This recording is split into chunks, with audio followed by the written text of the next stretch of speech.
Hey guys, welcome back to another MSI Insider live stream. Hello, hello. How are you all doing? Hope everyone is well. It's been a while since you've seen me. Normally I do a couple of streams in a row, this week as well. Actually last week you saw me as well. And then this week and next week again. And I'm here together with Mr. Ruudt. That's me. Mr. Ruudt. This time no demos, no benchmarking. No benchmark. Normally Ruudt always has a big system in front of it. Talking about CPUs and motherboards and biases and stuff and overclocking, undervolting. Yep. This time it's all about monitors. Yeah. So, good evening guys.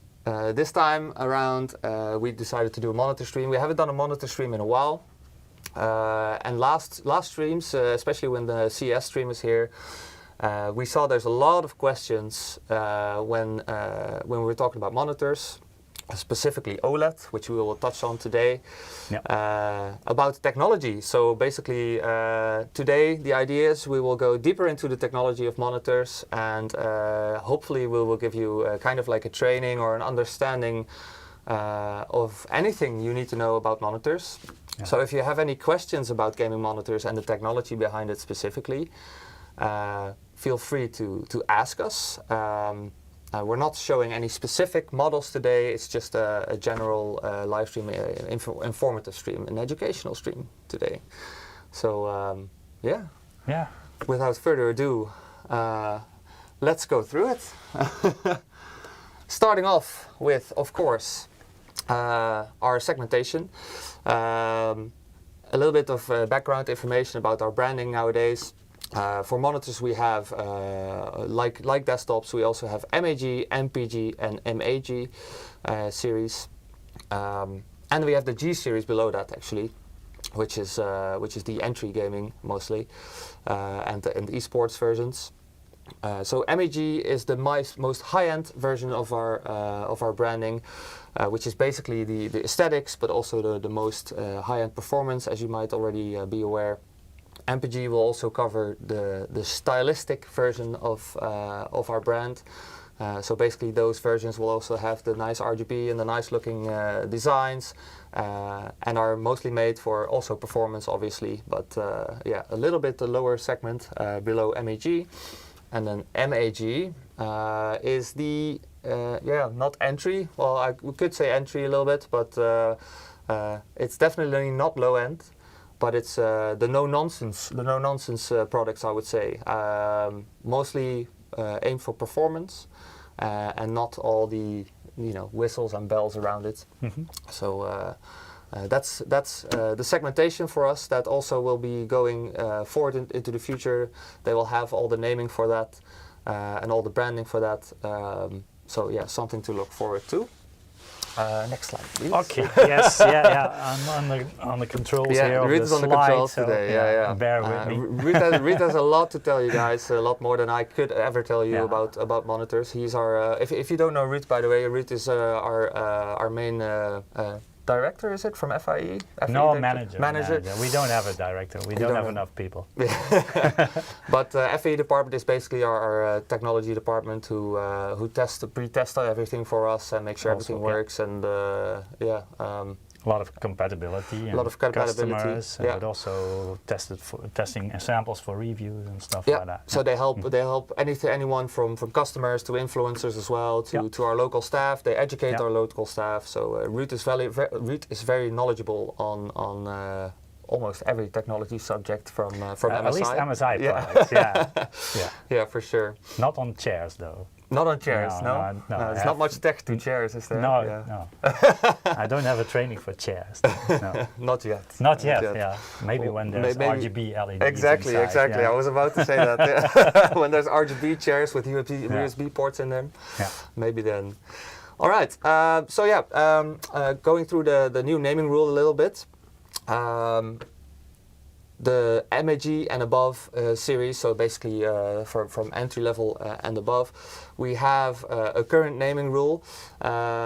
It's been very complicated for monitors. The naming rule for us has been changing a lot. We've been trying to find a good solution for it, but there's a lot of models. There's a lot of features, so it's very complicated. So from now on, the naming rules should be currently like this. So I'm not going to touch on the old naming rules, but the new ones instead. So as you can see in the first row, the segmentation, obviously, so MEG, MPG, and MAG, which we just touched on. And then the number starts with a number, so that's the amount of inch that the monitor has. After that, the generation. Then the panel type. So in a lot of cases that's actually curved, because we do a lot of curved monitors, but we also make flat monitors. Then there is the resolution and the standard after that. So will it come with RGB and an adjustable stand or not? And then there's also some higher refresh rate models that come with an X. Yeah, if you want the high-end stuff, look out for that. And then there's also some revisions behind that as well. In the very end, you can see some models will be named E2, or they have a different number behind it. That basically means then that there's an updated version of it. So sometimes there's a little bit more room of overclocking within the panel. And then we decide to bring out a new version for that, and it's the same panel, but then it does have a different name, and they support it with an E2 behind it or something like that. E2 until E9, I think, in total. What's the E stand for then? Which one? Sorry. The E2, is that just like an edition? I'm not actually sure. I think it's edition or something like that. Yeah. I would have to check in on that specifically, but and there's some special functions also on the back with OLED and mini LED. The QD obviously as well behind the name, which is for QD. We already used that one, but that's the big overview for it. And in the next slide, we can see the G series. So this is the series below the segmentation of MAG. The naming rule is a little bit different there. But also we try to generalize it a lot, so you will see a lot of the same letters. Starting off again, similar, it's very similar. Yeah. Starting off again with the amount of inch of the panel, then the generation. There could be a new generation for it, generation 1 or 2, depending on the model. The C once again is for curved. The Q is for the resolution. So Q for quad HD. And others. The P is for adjustable stand, which is also even true for our Pro and modern models, which is the other line, the MSI, the non-gaming line we have. So we try to generalize it a little bit and make it less confusing for everyone.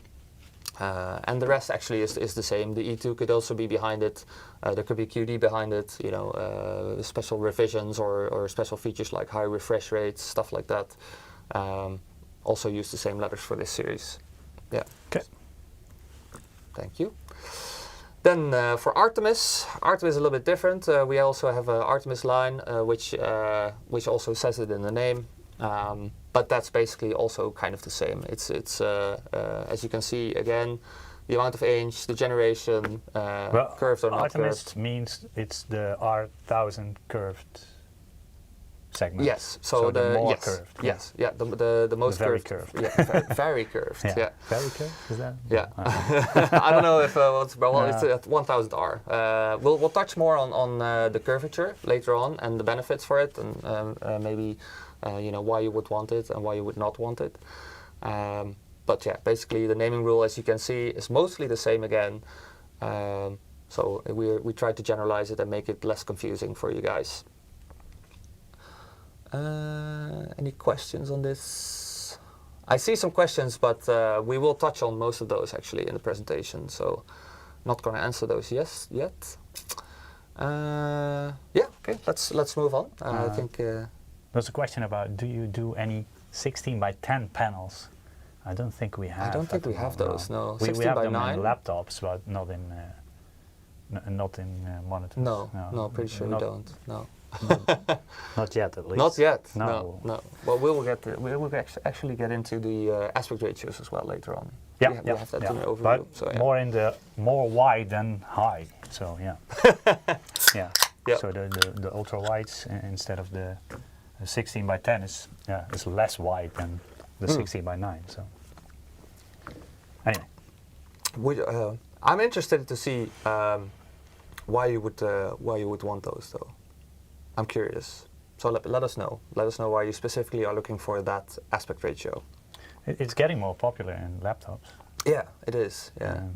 Don't know if it's like there's more panels available or is there's more demand for it and they decided to make panels for it. Yeah. So Yeah, that's up to our R&D department. I'm not sure about the specific design choices of it, but and also what's available from the panel vendors. So, yeah, true. So Yep. If one manufacturer starts, maybe the rest will follow. So Yeah, maybe we have to be the first one. Yeah, maybe. Yeah. But hey, if you have a good suggestion, argument, if you have a good argument, if you have a good suggestion, then Yeah. feel free to let us know and we can pass it along. Yeah. Definitely. If we get a lot of requests for it, then we might pick up on it, and we will definitely pass that along. All right. Our lineup. Our roadmap. You already skipped the slide. Yeah. Yeah. So yes, going over our lineup. These are the models that were launched in 2022. So basically, this is a small overview, amongst others, of the 1000R versions that we have. So also G series with that curvature, but the MPG or the most high end here that we released last month. So we do have more high end, but that we released or last year, sorry, I should say, is the Artemis levels, and you can see here on the numbers as well. You know now what they mean. So you could see actually from the product number what actual models they are and what they feature. So hence the naming rule. This is just a little overview of last year, 1000R, and then we also have the 1500R. I think that's next slide. Next one. Yeah. Yes, sir. There you go. This is H1 and H2. With the MPG, you can see if it's 1000R by the Artemis name, but with the G series, no, the C just means curved, but it can be 1000. It can be 1000, 1500, Yeah, or okay. more, yeah. Just not more actually, but check the website for yes, definitely check the website for specs if you're not sure. But you can see most of it in the name already. Yeah. Yep. Here, this second overview of what was released last month or last year. In H1 and H2, so separate a little bit for you guys to make it more clear. Please be aware these were announcement dates, so most of these models would have actually launched or be in store like 2 or 3 months after this. Yep. The roadmap for flat monitors. So we also have an Esports line, which are mainly flat. Apparently in esports you do not want a curvature. Debatable, I would say, but maybe some do. I think it's personal preference. It's personal preference, I guess. Yeah. I mean, a lot of our other curvature models could definitely go, for esports if you want to use them for it. They also have the high refresh rates, the resolutions, all that you want to have. But these models are specifically focused on fast panels as well. So these are also the launches from last year and the year before. As you can see, we didn't launch much last year for this, but in 2021 we released a bunch of models. So this is quite, I would say still quite new. Everything for monitors for MSI is quite new. We've only been doing it a couple of years, not like Samsung for years and years. Mm-hmm. So Next one? Yes, please. All right. This is where it gets a little bit interesting. So there's 2 models we just want to highlight here. We are releasing a new model soon, which is 34 inch. Sorry. This has been announced on CES. If you haven't seen that yet, please check our previous live stream. We went into the spec a little bit more, and there's photos of it and stuff. But basically, I think we already won an award on this one. And there's also a model in the future that was announced on CES, which is a prototype. So that's marked in blue. So we're not 100% sure yet if it's actually going to launch. But there's a planning for it. If there's a market for it, then we definitely will. But we did show it on CES, so I did put it in here in case we didn't miss anything. I think that's the most anticipated monitor. Yeah, it's At least I want to see it. Yeah, I want to see it too. It looks Yeah. crazy. Yeah, it looks absolutely really big, and yeah. Yeah, We the need a good OLEDs, beefy video card for it though. Yeah. Beefy graphics card But needed. I think the QD OLED. We also have some notebooks with the QD OLED, and Yes. the speed is really impressive. Yeah, it looks Yeah. really nice as well. Yeah, it looks very good, great yeah. contrast values. Yeah. Yeah. Yeah, it's interesting. I mean, we've seen some other brands now going into OLED, so I don't think we're going to stay behind for much longer. But yeah, like I also don't know all the details because some things we're not allowed to know yet. But this is what I can show you. And this is what's already announced. So if you want to see these two models, you can watch back our CES live stream. There's pictures of it. There's more specs presented there. So yeah, please watch that back if you're interested in that. Okay, and I think we can get we can get into the technical specs a little bit more. Yeah. I created this training for training sales and marketing people in our office. So when they are new, they need to know about motherboards and graphics cards, but also about monitors. So in the last 2 years, we weren't always in the office. So I needed to make a presentation because usually I don't make presentations, but and so on and so on. So there's a lot of people joining, or not a lot, but a few people joining, and they needed to know about monitors. So I created some training documents. Normally I just talk about products and show them live to them in a meeting room. Yes. Most of your work goes towards internal. And internal training. About motherboards, you just pick up a few motherboards and show them examples, right? So, but with monitors, it's a bit hard to do if you want to like a 38-inch monitor and show them and then pick up the next one. Then my whole office will be filled with monitors. Yes. I don't think we have that much room. So also, it's very hard to show you guys on live stream what the technology actually does. I mean, it's best shown in graphs and then in pictures. But we cannot show picture quality if it's going through the stream exactly, and encoding and through a decoding. Camera and encoding. We don't know which monitor you're watching it on, so we cannot show you great colors because it's translated through the encoding part. So that's also what I think is about commercials on TV, about the latest, greatest new TV. Yeah. Right? I'm watching that on a 10-year-old TV. Yeah. So how am I supposed to see that? Yeah. So we have some examples in this training as well, but it's to explain it and not so much as to this is the quality you're gonna get. Yes. Yeah. And we're going to touch also on some subjects that might not be specific to MSI, but it's just to educate you on what is out there and what we currently have and why we focus on these specific technologies. You know, it's interesting for you guys to know where it comes from. You know, how it started. This training is very generalized and meant for different people. So some people might already know a lot about monitors. They can skip the first part or maybe 80% of it. But also some people come in our office and they start doing sales and they have no clue about computers or monitors or whatever. So I have to start at the beginning. So also in the beginning of this training, bear with me if you already know stuff. Okay. Yeah, we broke down to start out with some basics.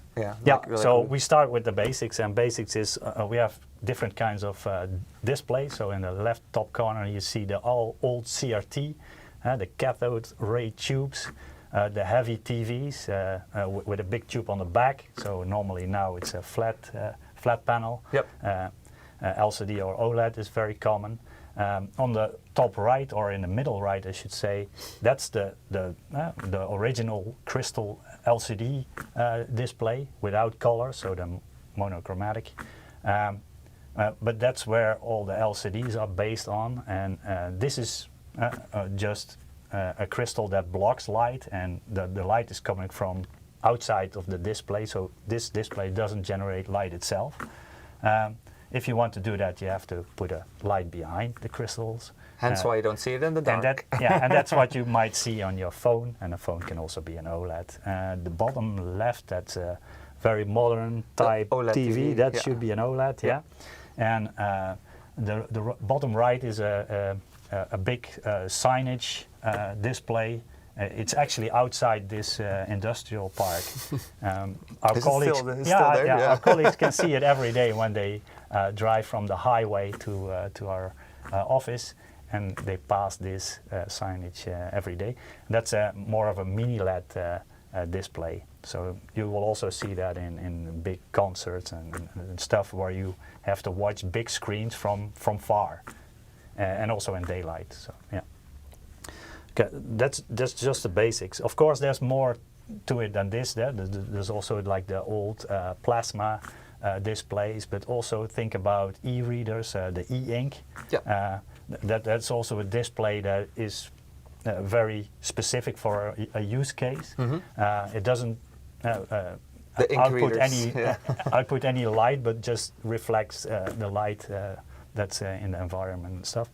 Some have some backlight options as well, but the display itself doesn't consume much power and doesn't emit any light. So the basics of the display is, can it output light, yes or no? And that's good to know. Can it show colors? Because the traditional LCD, it's just one black segment that either lets light pass or blocks it. And can it use small enough elements or pixels to make it a sharp picture? So the old photographs, the analog ones with film, they had a bunch of resolution because it was just analog, and you can you might be able to scan that and then have a very, very large file size. But nowadays, normally the information is digital, so it's translated into pixels. And can it display movement fast enough so that it really looks like natural movement for video, or in most of our monitors for gaming. And the faster the game is, the faster you want to have your image updated. So the higher the frame rate, the smoother the experience. Yeah. Yeah, we will touch on that a little bit, on Yeah, refresh yeah, rates yeah. and Of course, we focus a lot on the gaming monitors because that's the biggest part of the monitor part we sell. So, yes, yeah. that's where we focus. Yeah. And of course, we also do content creation monitors and just monitors for office, but our focus is gaming. So the display pixels, that is where you get the small details and how they can control the picture on your screen. You can actually see the different pixels here in the screen. Yeah. So if you look at this one, it's a very traditional one. It's a RGB elements, so subpixels, and by turning them on in different gradations, you will see the colors. So with 3 colors, the basic colors, you can make almost the whole spectrum. Yeah, you can. Yeah. If it's saturated enough. Yeah, exactly. The color part is quite difficult. That's more for the content creators and stuff like that. Yeah, There's a little bit part of it in, but not focusing too much on that part. Yeah. So if you're mixing paint, it's kind of the same thing as mixing paint. Yeah, right? it is. Yeah. Or the HTML colors. If you code in HTML, you can also mix RGB. And the same goes for Paint, Photoshop, and all the photo editors. These are 2 pixels projected and zoomed in, and here you can clearly see also the electrodes are attached to each subpixel. It looks like each pixel consists out of 6 elements, but actually the red, the whole vertical line is turned on and off together, so it's not 2 segments, but it's one switching element. Some displays also add white, so there's a lot of OLED TVs. They have another pixel. We'll show you that kind of pixel arrangement as well later on. This is the basic. This is the most common in your monitors, and especially in LCD monitors, but also the I think the old OLED, the CRTs? plasmas and the plasmas. CRTs are a little different because they use the dots as well. Yeah. They look a little bit like a triangular, so more like the QD OLED. Yeah, they're like triangle. Yeah. Yeah. There's different kind of options, but this is the most used in monitors since the existence of LCD monitors. So but we will show the rest as well. Don't worry. Also, Windows is optimized for this configuration, and if you have a different configuration, sometimes you will see slight what they call color fringing. There's also an example in that training as well. So how do they draw the pixels? Actually, that comes from a very old time, like the CRT tubes. The picture on the right shows you an old CRT tube, and there's like an electron beam hitting the front of the screen, and that's how it writes or shows the picture on a CRT tube. Of course, we are not using CRT tubes anymore, but when we started with LCDs, we copied or we just adopted the same way of writing the pixels, so line by line, and when it's done, we just start at the top again. So that's how it works. And maybe in the future they will do it differently, but it works, so I think we just continue. I was wondering when I made this this slide of why don't they just put like the picture all at once? But maybe there's too much power draw or something. Or yeah, that's an interesting question. Yeah. Of course, this is like more like a serial data writer instead of a parallel one. So you might need too many wires as well if you want to put the whole array at once. All at once. Yeah. So it's gonna probably consume a lot of power, but it might be very in these fast. times. That's probably not very very efficient. Maybe in the future though. Yeah, but when we are all using when you're creating these kind of trainings, you just yeah. gotta wonder why they still do it like this. And okay, sorry. Moving on. Okay, display basic, of course, the amount of pixels. Pretty much show you how sharp or how detailed a picture can be. The same as if you have a digital camera or your camera on your mobile phone. It's also expressed in how many pixels. Usually they just say megapixels. Yep. And it just means how much small elements can be changed and therefore create a very detailed picture. The more pixels means also more data for your graphics card to process. There's many different sizes and different configurations, but in monitors the most common resolutions are Full HD and the QHD, that's the 1440p resolution. That's the most popular nowadays. And UHD, also known as 4K, but actually it's only 3800 by 2100, something like that. Yeah. There's even 8K nowadays. Yeah, 8K is also, But mostly on TV. I haven't seen it in a gaming monitor yet, I don't think. No. But we already have a letter reserved for 8K. It says X. I just saw it in your naming rule. So maybe, maybe they're planning it already. For the sharp ones, yeah. And of course, most aspect ratios, that's the horizontal divided by the vertical pixels. That's what it's called, aspect ratio. Most are 16 by 9 because that was the video standard. So most videos are probably not shot in 16 by 9, at least not for cinema. But the 16 by 9 was a good middle ground between video and or at least film and content creation and productivity and stuff like that. In the old days, everything was 4 by 3 or 5 by 3, 5 by 4. Yeah. I think I still know some gamers who play CS:GO on 4 by 3 actually. Yeah. Because they get higher frame rates that way. That's possible. Or the field of view is narrower. Yeah, more focus. You can you have a better overview. Yeah. And of course, nowadays the ultra wide, so the 21 by 9 or even 22 by 9, there's different aspect ratios, or 32 by 9 basically is two 16 by 9s joined together. I can actually show you guys.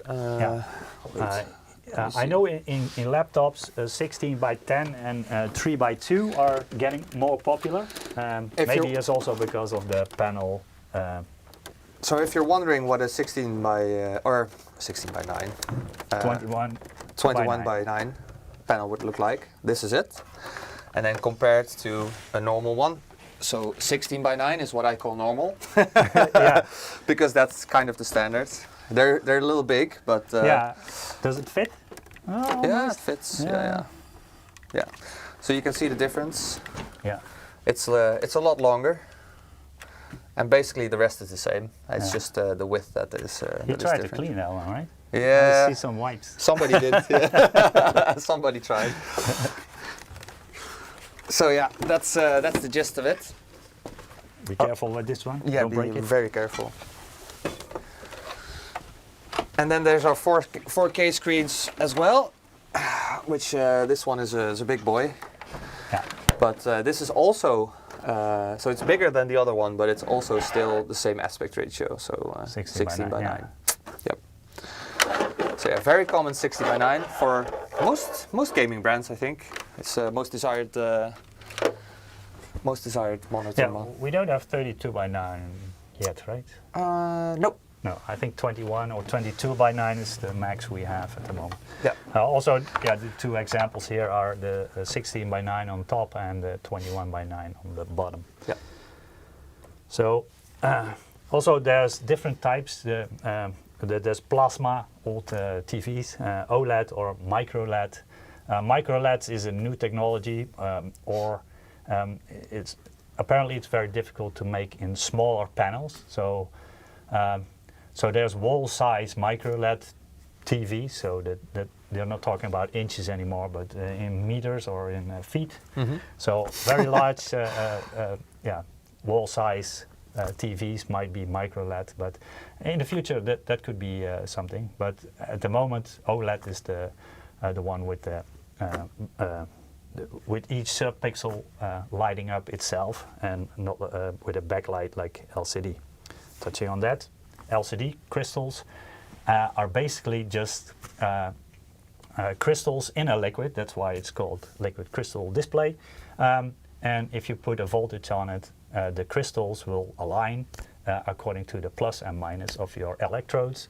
And you can control how much light passes through that filter or liquid crystal layer. And that's how they control each subpixel. So there's a R, G, and a B subpixel, so a red, green, and blue. And the amount of light it lets pass through, that determines what kind of shade you're going to get. Of course, you can control that in steps, so in digital information that, for example, an 8-bit panel has 256 steps between completely dark and completely bright. So passing light fully through or blocking it as much as it can. And with a 10-bit panel, you have more steps. So that's about 1024 steps instead of 256. More on that later. Since the liquid crystal only can block or let light pass through, you need a backlight for it if you want to see something, this is for LCD only. Yeah, this is for LCD. Yeah, that's about LCDs. Yeah. And you might be able to capture the sunlight with a mirror, and then it's gonna be difficult indoors. So we put a backlight. Or we need to make screens that you can hold up to the sun, so they work. Yeah. That would be cool. I made a suggestion in, that was in 2004, I think. I said, why don't you make an LCD panel on your laptop where you can open the backlit, so the A cover, so the light of the sun can help you get it brighter. Yeah, that's actually not, so when you're outside, you don't need, but I'm not sure if you're gonna fry the fry the circuits. But that was just an idea. That's cool. Because it's very hard to read on a laptop when you're in the full sun. So anyway. But they were not able to make a demo for that. So, unfortunately.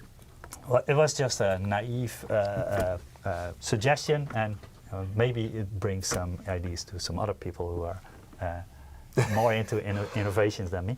Anyway, on the left, the backlight is the old backlight. It's the cold cathode, the tubes, like the tube lights. You will know the old LCDs use that one. Later they will be replaced with LEDs. So the middle and the right are LED backlights.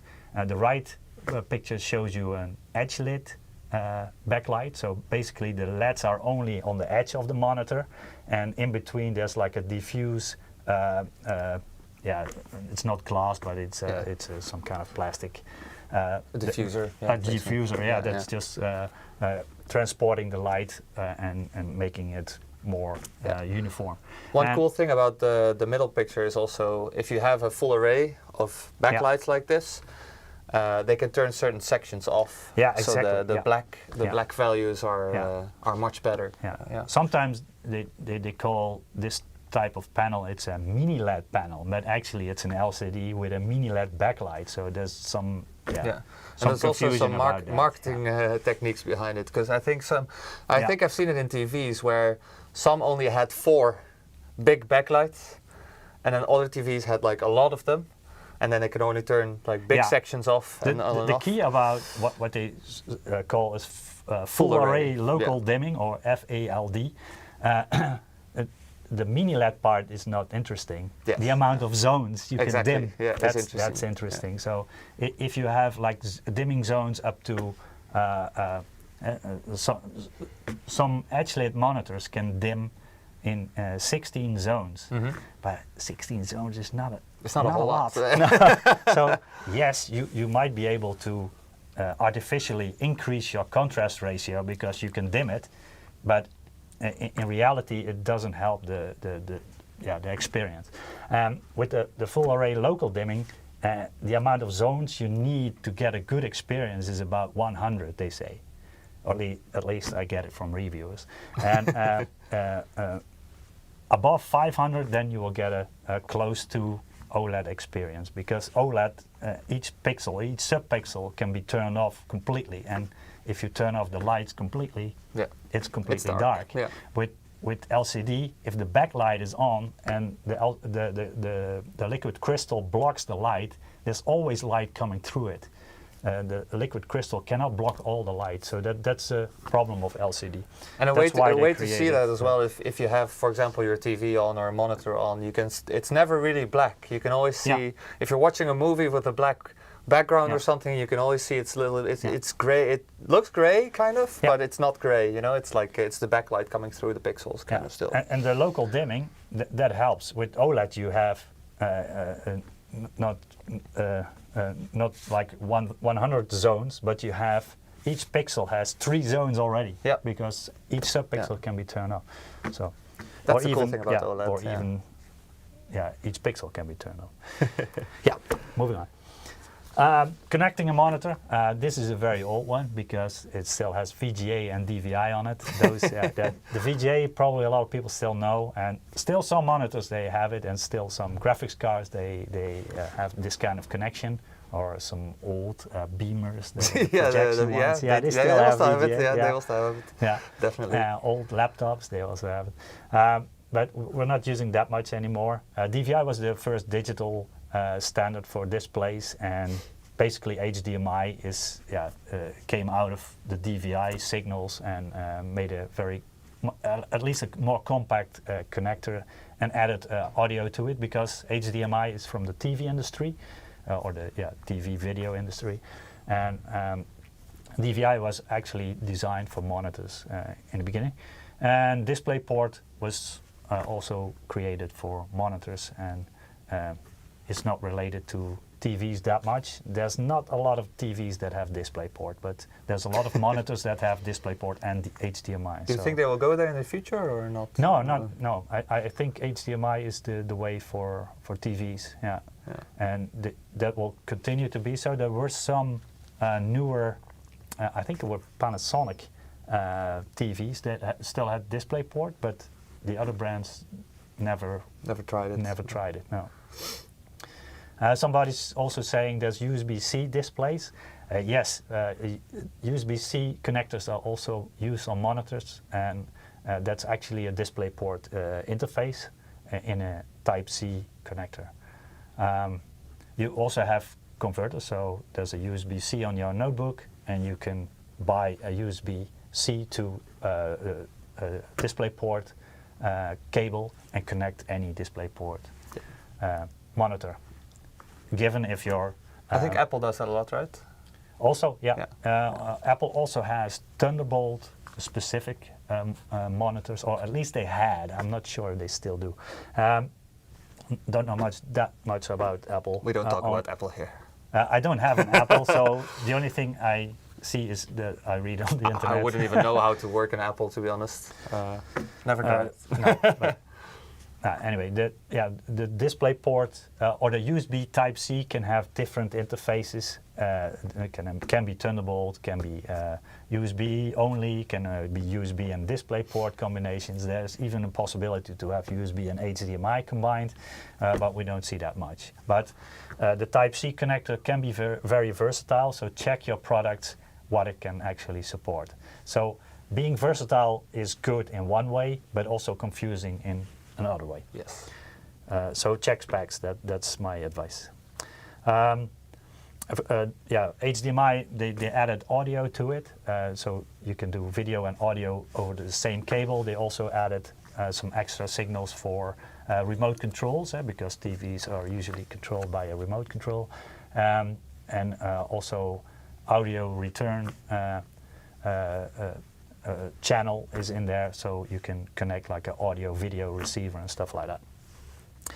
Later on, DisplayPort also incorporated the audio part and some HDCP, the HD copy protection. You'll see on some videos, even streaming videos have this, and it comes from DVD and Blu-ray movies, stuff like that. Before we continue, I see some people talking about the giveaway.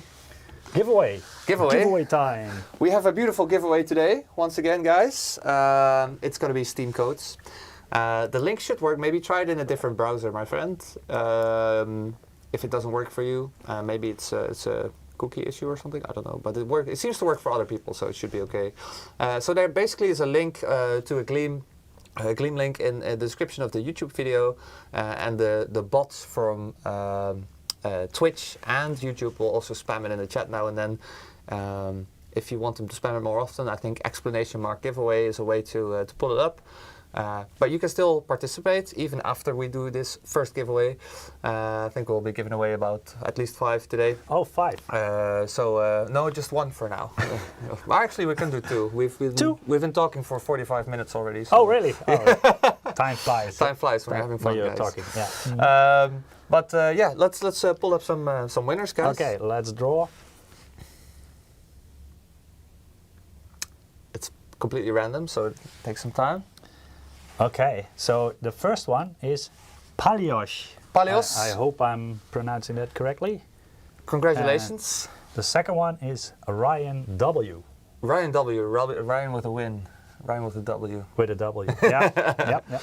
Congratulations. We'll be sending your Steam codes somewhere this week. This or next week. Depending on our time schedule, but we try to get it to you as soon as possible through email. Yeah, so congrats. Congratulations, and thank you for the participation. We have many. There we go. Right. Let me switch back. Oh, there you go. Oh, that's not it. No? Is that the wrong one? Escape. This one? No. Yeah, just close it and reopen it, maybe. Yep, and then do the presentation thing again. There you go. Yep. No, that's better. There we go. No, that's right. better. Yeah, okay. Yeah, so the USB-C connector I should add. Already made a note for myself. But, yeah. Most commonly we use HDMI or DisplayPort. For monitors, normally we use more DisplayPort than HDMI. Also, some monitors are limited on the HDMI in terms of refresh rate. and the same monitor with the display port might be doing the full resolution with the full refresh rate, depending on the specs of the monitor. HDMI, the common ones are 2.0 for HDMI. That's very common. It's already been in graphics cards since the 1000 series of NVIDIA and the 400 series of AMD. So since the dawn of time. Yeah, pretty much. Yeah, and it can do UHD 60 hertz. So I think for most people in the office that's enough. For gaming, you probably want more. For HDMI, the latest revision is 2.1, and that can be already done on RTX 3000 and up, and the RX 6000 from AMD. So it's already there. DisplayPort, the most common one is 1.4, and that's also since the 1000 NVIDIA cards and the 400 AMD cards.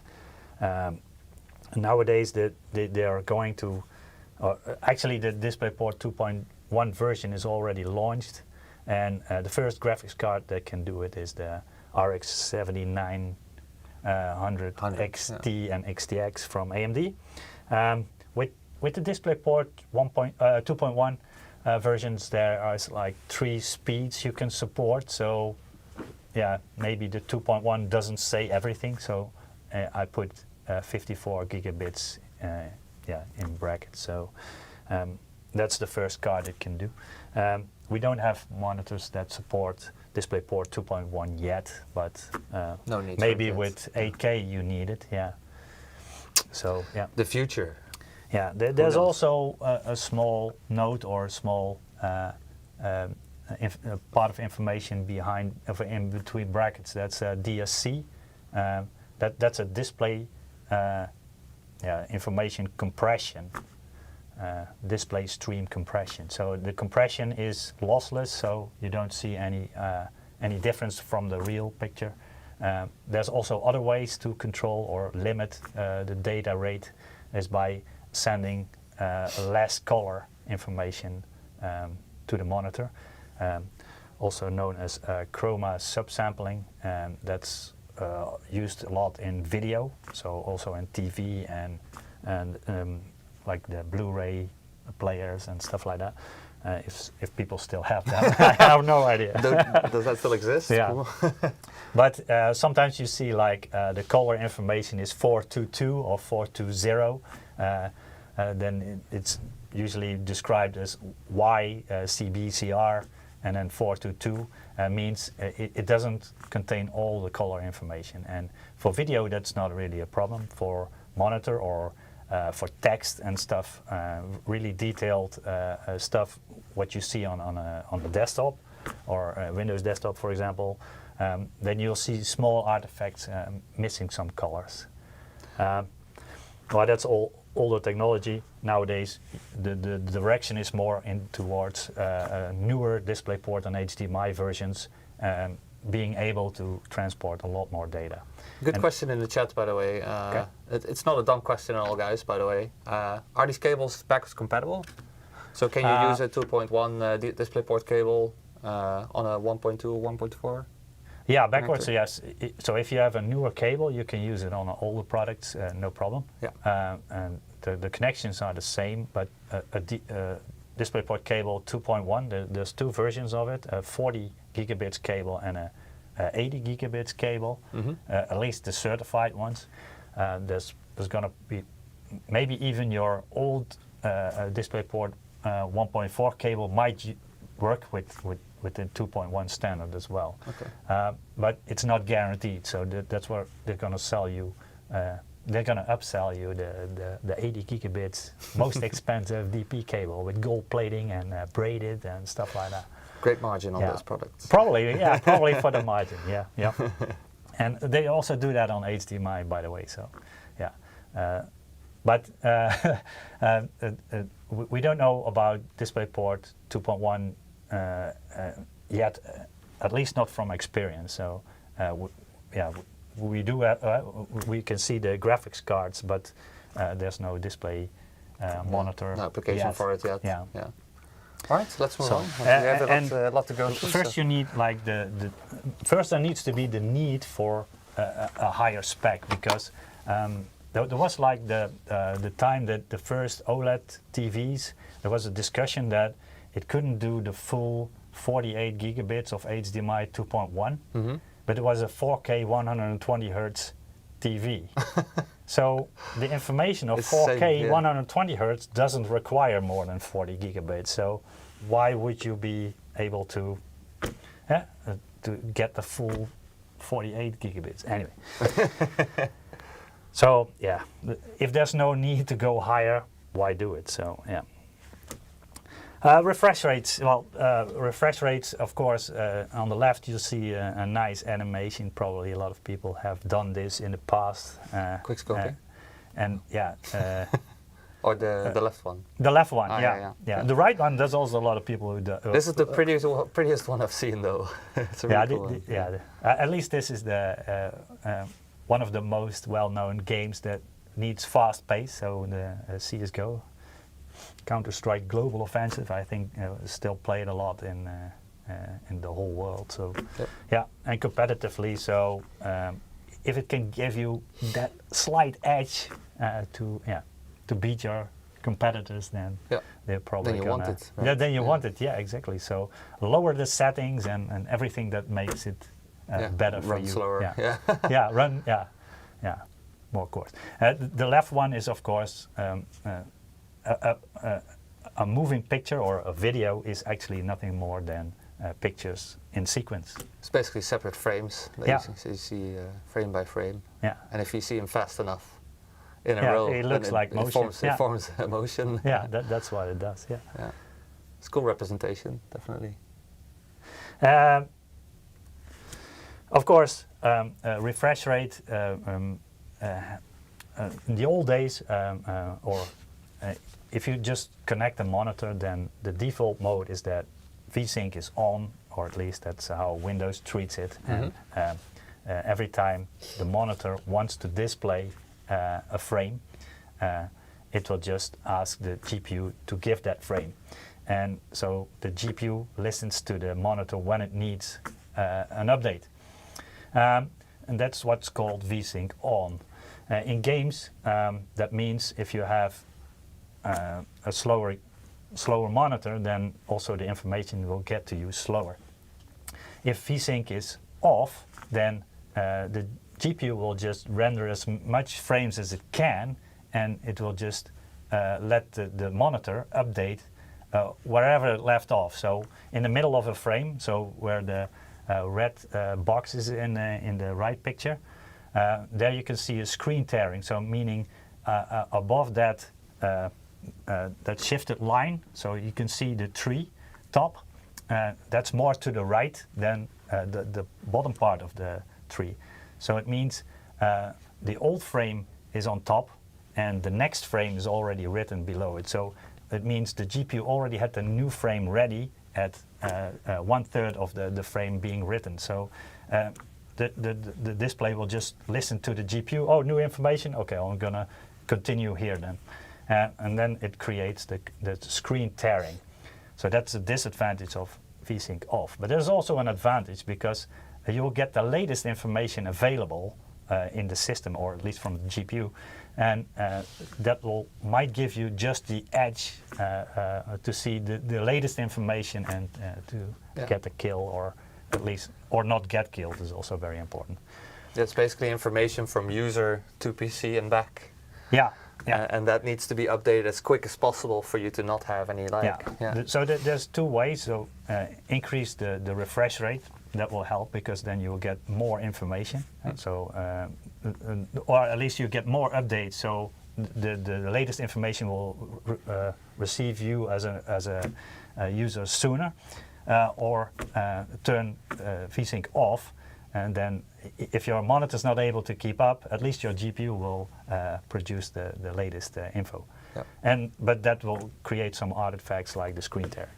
Of course, VSync on, that's actually what the default is, also has its advantages and disadvantages. Of course, because the monitor determines when it's updated, the GPU has to keep up, and if it can't, then the previous frame will be repeated. So if you have like a fluent motion, because one frame will be at least doubled, then you will have like a stuttering effect. A stuttering effect. And the stuttering effect is not really a problem in most cases, but it's distracting. So distraction is also something you don't want in fast-paced games. But you will not have screen tearing. But you will not have screen tearing. That's one advantage. Yeah. But if your GPU is more powerful than your display, for example, you have the best graphics card and you have a lower resolution monitor, then the GPU can output, for example, 200 FPS, and your monitor might be 165. Yeah. Then, yeah, you can let the GPU run at 200 FPS, and all those frames that the monitor cannot display gets discarded, right? So it's a waste of energy and also a waste of GPU resources. So if you turn VSync on, you get a nice, smooth 165 FPS, which is plenty in most games. And the GPU doesn't have to run at 100%, but it can do it at 80%. So the power consumption on your GPU will be lower, less heat, less noise, and so on. So that also has benefits. Of course, there's also something in between, and that is called, we didn't put it in this one. You also have variable sync or FreeSync or G-Sync. G-Sync is the NVIDIA version, and FreeSync is the AMD version. Lately, most monitors support either, and it's called variable sync. So what it does is the monitor has a refresh rate range, so it can do, for example, 48 Hertz until 165 Hertz, and the monitor in between that range can adapt. So if the monitor, or if the GPU is really fast, it will just do the 165 frames per second. If the GPU is slowing down because the scene might be more difficult to render, then the monitor will adjust and, for example, output 80 frames per second. If it goes really low, then it will just do 48 FPS, but usually between 48 and half of the maximum frequency, the refresh rate is doubled. So each frame is also doubled, so you will not see 48 FPS, but you will see the double of that, so it's 96 FPS. Right. And that's just a trick, but the real information is just 48 real frames if your GPU cannot keep up. But since it's displayed twice each frame, it's 96 Hertz. So not 96 frames per second, but 96 Hertz. It's a bit of complicated, but that's the trick how it works. Okay, so refresh rate is one thing, but we also have the monitor might be 165 Hertz. That's a really difficult example. We're not going to use 165 because my brain cannot calculate fast enough.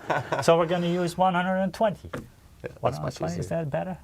Yeah, maybe 60. 60 is... 60 or 100 is easiest, I think. Yeah. Yeah, I think 100 would be easy. But let's use 60.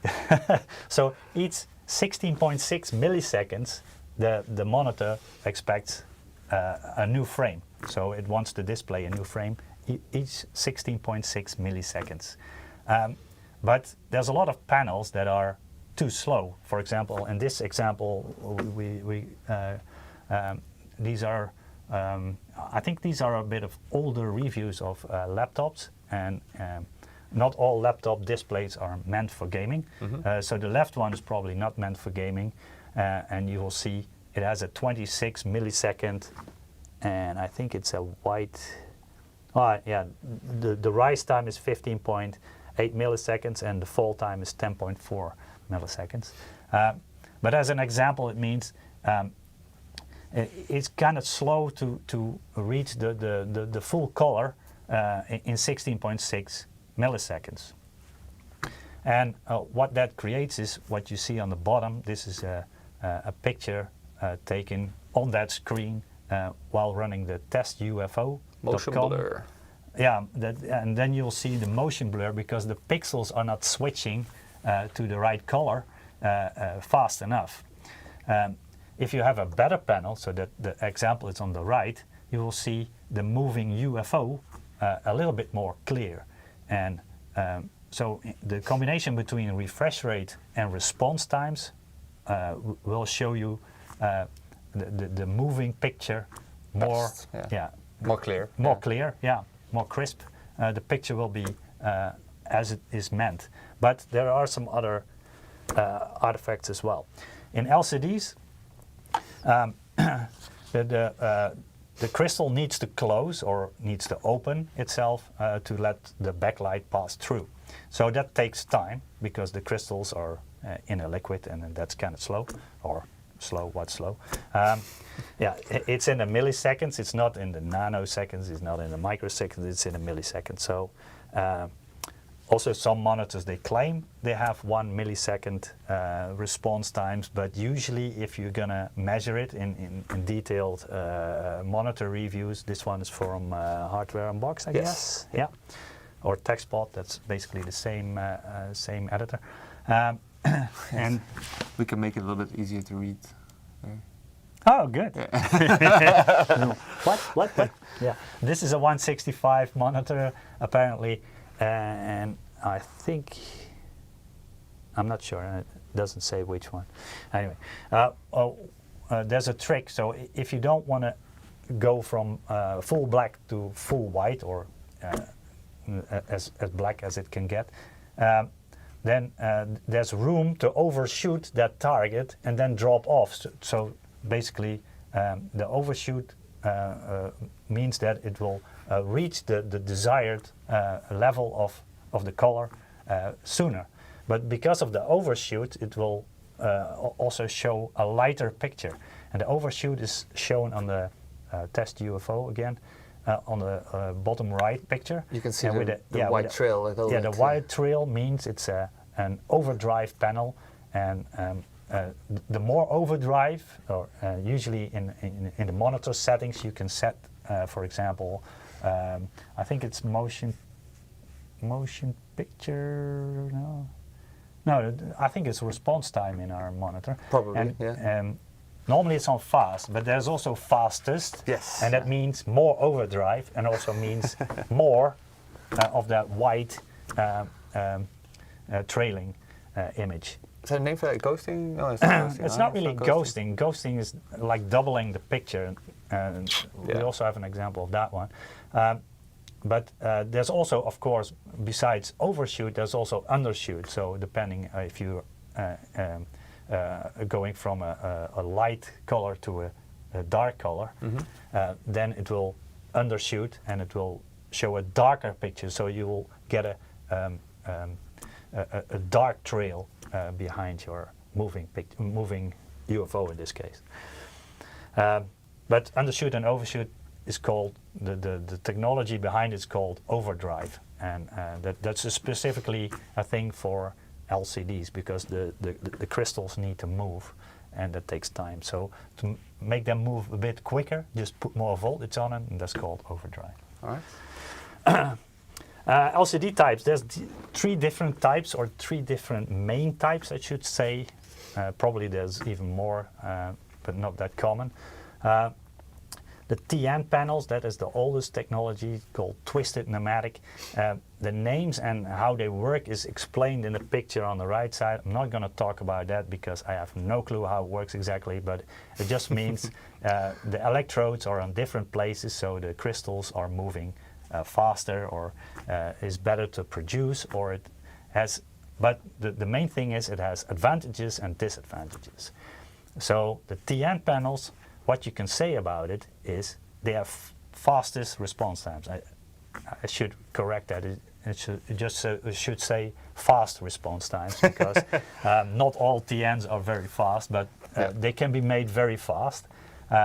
And fastest they have the means, potential to be fastest, because OLEDs are usually slightly faster than TN. So, but for an LCD, the TN are the fastest of the LCDs. But they also have a disadvantage, and that's poor viewing angles. There's also something that's in between, that's the average contrast, but IPS also has average contrast, so not that great. But the second type is the VA And there's different types of VA. You have P-VA and horizontal VA and vertical. The vertical alignment part, there's also super PVA, and there's variations of that, but how they work are similar to each other, and there are slight refinements of that technology.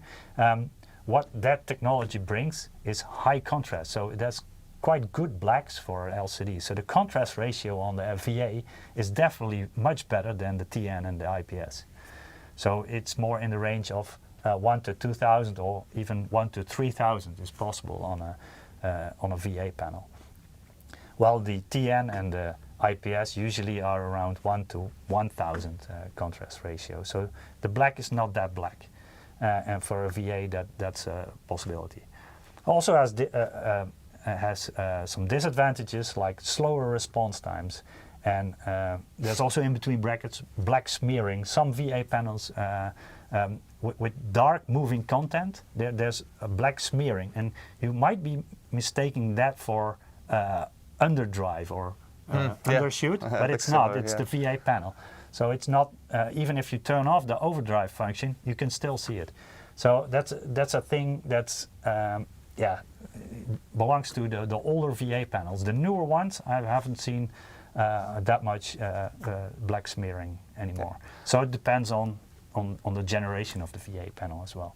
Yeah. Just to be clear, Mr. Masterdocs, we're not talking about OLED here. We're only talking about LCD types. So OLED is different technology entirely.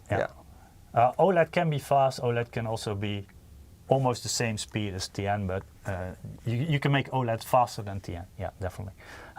IPS, it's called in-plane switching. IPS is actually invented by LG, but there's some competing standards. It's basically the same or the similar technology, not exactly the same because they use slightly different panels. So Samsung calls it PLS and AU Optronics calls it AHVA, which is quite confusing because it has VA in the name, but it's an IPS type panel. So yeah, not confusing at all, guys. No, and there's other manufacturers as well, but these I think IPS and PLS and AHVA are the most common IPS type panels. So sometimes you see in laptops from MSI as well, IPS level display. It just means it can be an IPS, it can be a PLS, or it can be an AHVA. So the main thing about IPS, and there's also people think, oh, IPS has good colors. IPS has nothing to do about colors because the colors are created by the backlight and the filters, not by the switching of the crystals. So the thing IPS is good at is at great viewing angles, much better than VA, which are also okay, acceptable viewing angles. But TN has the worst viewing angles. If you have, to notice if you have a TN panel, it's very simple. You tilt the display and watch from the top. And if you watch from the top and you can still see elements and colors, then it's not a TN. That's for sure. Yeah, so very poor for notebooks because you're not always sitting directly in front, and if you tilt the lid, so the display will go back or towards you, then you will see almost nothing. You will definitely see it when it's TN. IPS has slower response times compared to TN, but faster than VA. So IPS, especially the newer panels, can be made quite quickly compared to VA. VA is still the slower one in this trio. IPS still has average contrast, and there's also a disadvantage of IPS. There is IPS glow. So if you have a full black picture, you can still see the backlight shine through, especially on the edges. And that's just about the technology. And sometimes it's just good luck or bad luck if you have a lot of glow and less glow. So yeah, it's hard to say and hard to predict if you order a monitor and you will get IPS glow, yes or no. It's not listed as such. Is MSI? Oh, sorry. Don't cry, little girl. Yeah, no, please continue. Is MSI planning to release a new OLED monitor? We announced one at CES, so yes. The quick answer is yes. There's more nuance to it. I don't know. They've announced a prototype and have announced an actual model. Release dates are not known yet precisely, so bear with us. But we will definitely cover it here when it's here. And I've already put my sample request in. If it's coming. Can I do that? When too? it's coming. So when it's coming, we'll have one. Yeah, I think QD OLED is really a step forward for gaming monitors. So. Yes, for sure. Yeah, that's going to look very cool. Yeah, especially if the refresh rate is high. Yeah. Do you know the refresh? I can't tell you yet. Not for both monitors at least. No. No, yeah. Watch if you want to know more about the OLED versions that we announced at CES, please look at the CES stream that we did a couple of weeks ago. Okay. Yeah.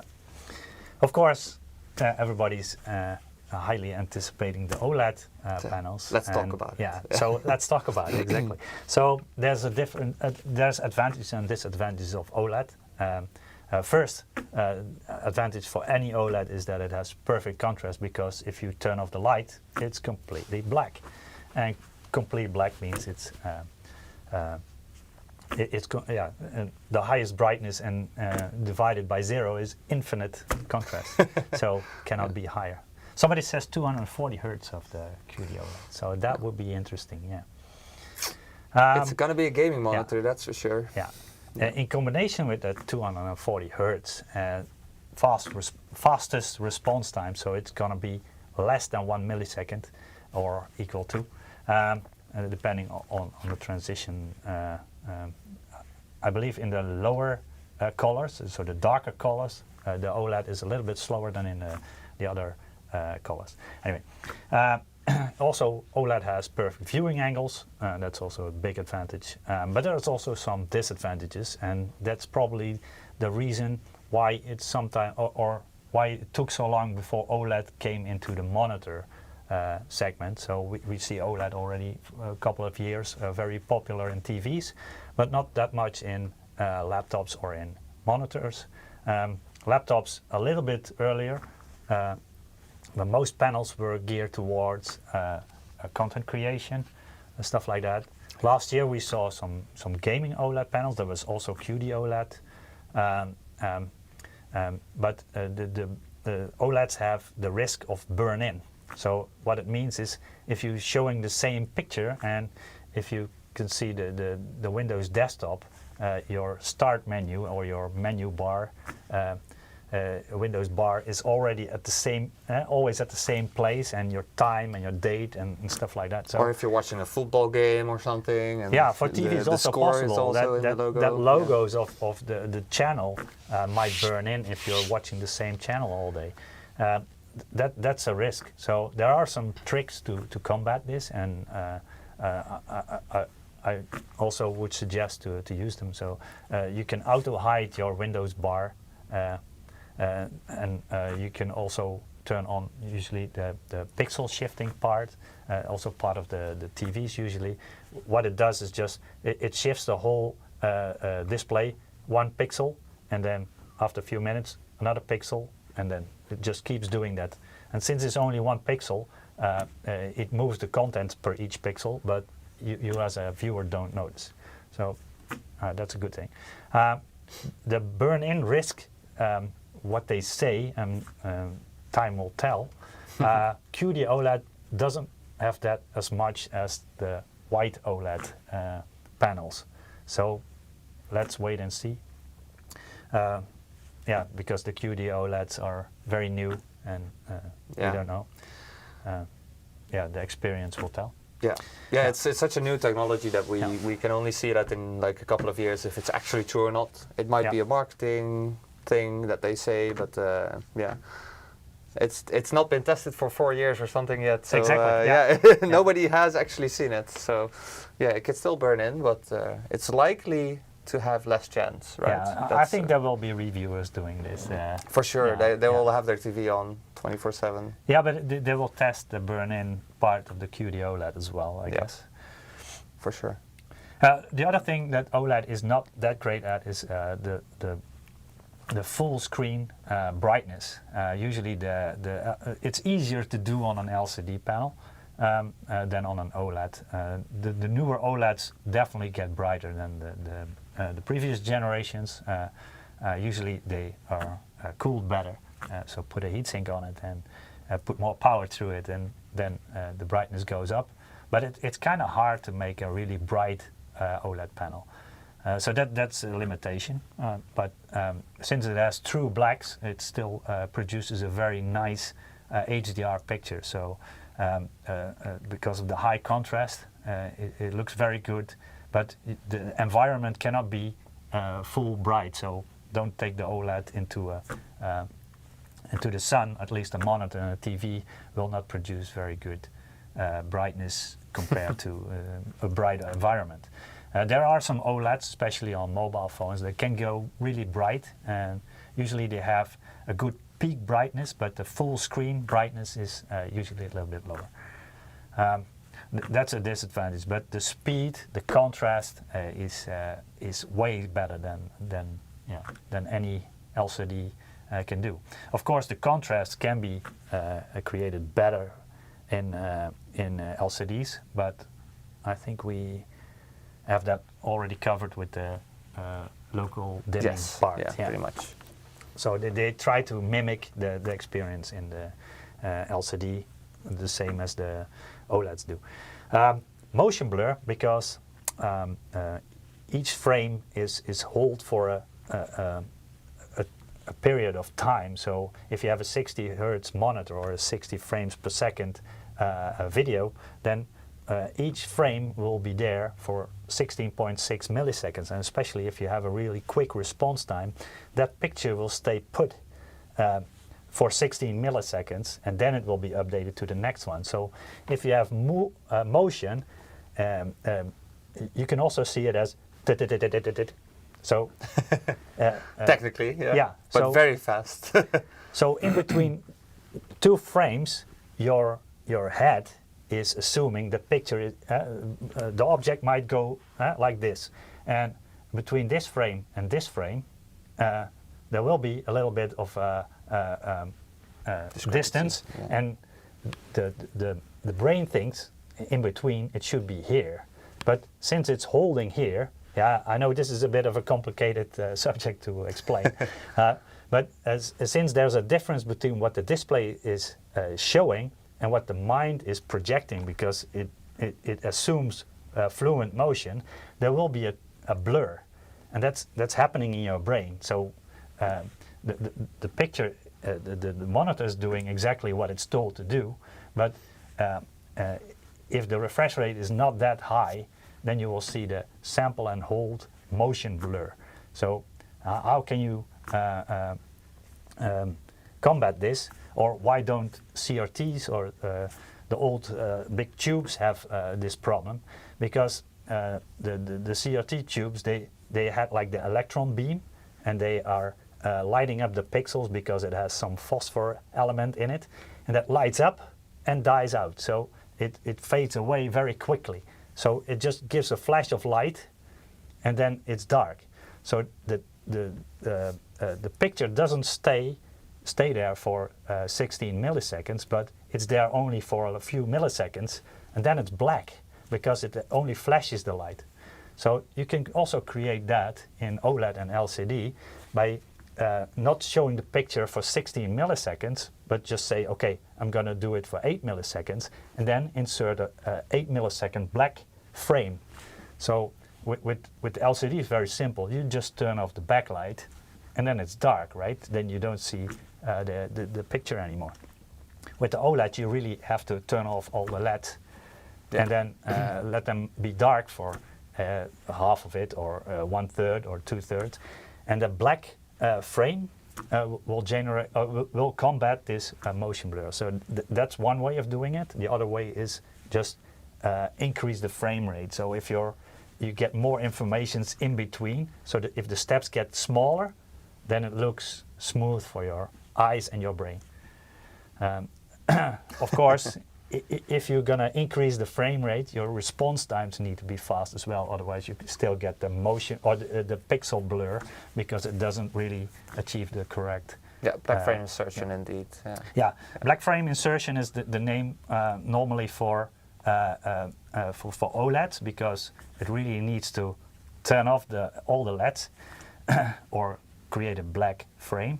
And for LCDs, usually it's called backlight strobing, meaning it's going to turn off the backlight.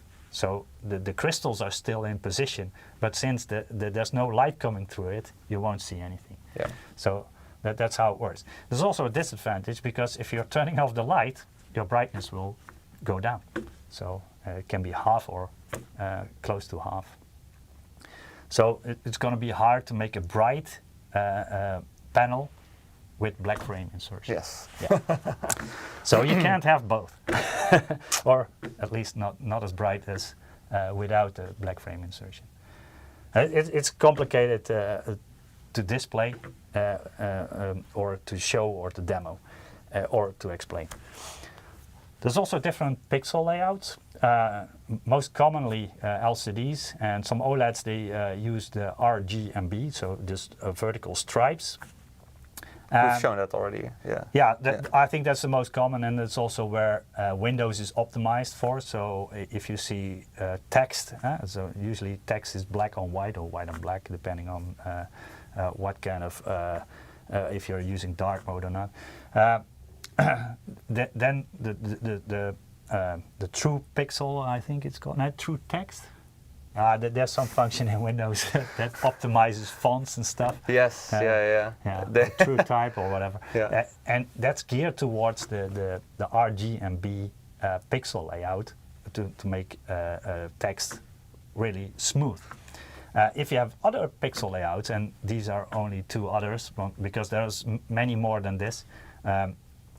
Actually, the CRTs, they look a little bit like the QD OLED one, also with a triangular, but then with round dots instead of the square ones on this one. We've got a lot of knowledgeable viewers here. Oh, clear type. Clear Yeah, type. exactly. Oh, good. Thanks. Thanks, chat. Yeah, exactly. Yeah. Yeah. That was the option I was looking for. Yeah. I've never used that actually. I think it's default. It's default on? Yeah. Oh, okay. Nowadays, Never looked for the setting Yeah. even. But yeah, nice. Yeah, but most OLED TVs use, here it's listed as RGBW OLED, but actually it's BGRW. That's the correct order. Yeah, exactly. As you can see in the picture. Yeah, so the picture is correct, but my letter combination is not 100% correct. Or in the second bullet point, paragraph, yeah. BGRW pixel layout. what that creates, and the same happens for the QD OLED, it has what they call color fringing. So the text on displays, or black text on white or white text on black, it will have the edges turn a bit green or purplish. So not sure if this is clear enough, but around the words downloads and music, that's black on white or light gray, that will have on the right side, it has a little bit of a purple, or on the top edge. purple Even the edge, arrow has it. and the left bottom have a greenish edge, and that's because it has a different kind of pixel layout. Some people they are annoyed by it, and some people don't even see it. So it's I didn't see this until you mentioned it. Yeah, the problem is, if you have seen it, you can't unsee it. Sorry, guys. Yeah. But now you know. At first I thought this is because it has not the full color, so it's like 422 or 420 chroma subsampling, but it generates this kind of artifact as well. But this is just the pixel layout. So that's a disadvantage of an OLED on a desktop. But most people don't even see it. If you have enough pixels on a small enough surface, you don't see it that much. Of course, then we need to talk about colors and color space and color gamut. Usually it's depicted with this kind of graphs, and then what's called a shoe. The loop. The horseshoe. Horse. Shoe shape that depicts the colors the human eye can see. On the left, it's a CIE 1931 diagram with an X and a Y axis, and on the right, it's a CIE 1976 diagram with a U and V axis. It's a different way of showing the same colors, but with different gradations. And as you can see on the left, there's a very large green part, and that's much smaller on the 1976 diagram. So they say the linearity or the predictability is better on the right side, but I think most reviewers still use the left one. Yeah, it's most familiar for me. Also, if you see sometimes, this panel can do 98% DCI P3 colors, that can be slightly different in diagram on the right than the diagram on the left. Should have numbered them. Would be easy. No, actually 1 and 2. Yeah, 1 and 2. Yeah. The old and the newer. Yeah. I believe we do have the information on both, but then it gets if you put it all on the website, it gets too complicated and too much info. And for gaming monitors, the colors are interesting if you do also photo editing. Or photo or video editing on the side as well. Yeah, of course. Yeah. Actually, most people, from my experience, prefer unrealistic colors on their TVs and gaming monitors. The default is unrealistic. Yes, that so too. poppy colors, so oversaturated colors is the yeah. default on most TVs as well. Yeah. You need to go into the menu and then turn off all the automatic stuff. Yes, yeah. Same goes for sharpening. Turn off sharpening. It doesn't help you at all. The monitors shouldn't do anything with sharpening. That's where your graphics card should do it. They should put the right pixel in the right place. Your monitor shouldn't touch it. You should just display it. Yeah. Anyway, that's just my opinion. Sorry, moving on. Ranting. Sorry. That's fine. Okay, color spaces. Okay, there's different kind of color spaces. Shall we do a giveaway before that? Oh, sure. Yeah, quickly. And then we need to hurry up because I think you had to get somewhere. No, it's sometime, okay. right? It's Okay. not a no. So, guys, there's another Giveaway, draw winners. How many? There are Spambot in YouTube and Twitch is spamming the link for it. You can still participate. 2? We'll do 2. Yeah. 2. Okay. Drawing now. You can still participate for the next round. We'll do another one, and we'll be giving away some Steam codes, or just the Steam Value Wallet codes. And Ruudt has already pulled up the winners. Yeah, the next winner is Rust. Rust. Congratulations, Rust. And the second one is, that's gonna be difficult. Oh gosh. Logus Handel Alexandra. Logus Hand Alexandra. Is that alright? Oh. It's Logesh and Alexandra. Oh, Logesh and Alexandra, okay. I think that's, yeah. Rust. Congratulations, guys. And everyone else, click the link. We're still in for the next round. So, yeah, let's continue. Okay. There you go. Okay, so color spaces, and usually it's the color space that for different applications. Most common in Windows is sRGB because that's where it all started with the color space for Windows. And if you turn on Windows, it assumes sRGB as the color space. So if you put like a picture in Pro Photo colors and you put it on your desktop as a wallpaper, it will show look off. Yeah, show completely different because it assumes sRGB for that. So the wallpaper in Windows is not color managed, by the way. Yeah, that's a bit weird. Yeah. So Apple does this much better. Anyway, the Rec 709 is basically the same color spaces as RGB, but that was for DVD video and SDR video.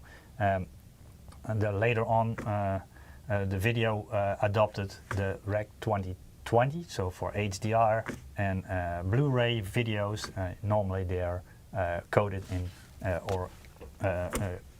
the colors are up to Rec 2020, but there are no displays able to show it, at least not in the consumer space, that can display all that colors. So normally we go back to the DCI P3 colors, or display P3. The difference is in the white. The white point is different in display P3 as in DCI P3. DCI P3 is from the Digital Cinema Initiative. That's what the DCI means, and that's for what it says, cinema. And display P3 is the same color space but with a modified white point, and the white point mostly we use in desktop is 6500 Kelvin, and that's what we assume white on most computer displays. And Apple made also the display P3 colors the standard. Also for video, that's one of the preferred colors to show.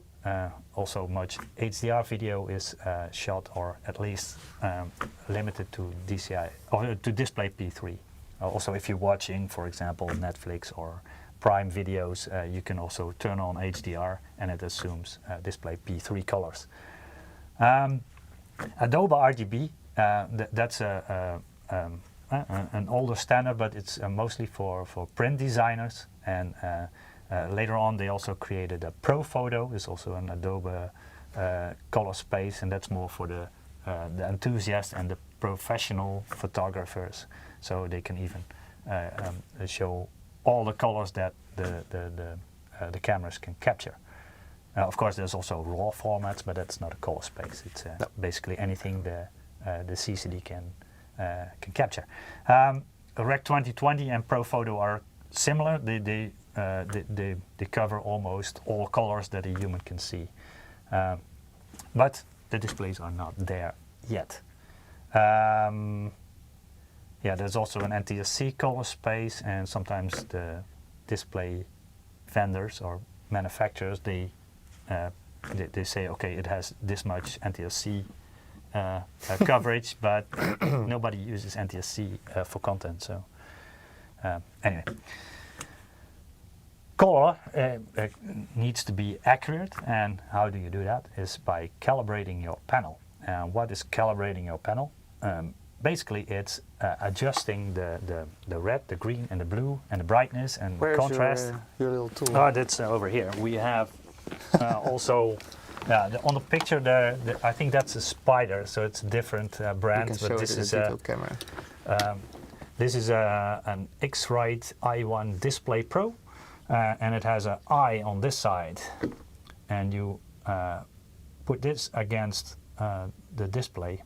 You want to calibrate, and there's a USB connection on the other side, and you put that in the same computer, and you start up the program to calibrate your panel, and the program will output different shades, and it will read back through the eye of what kind of color it produces, and then it's going to adjust the graphic card output.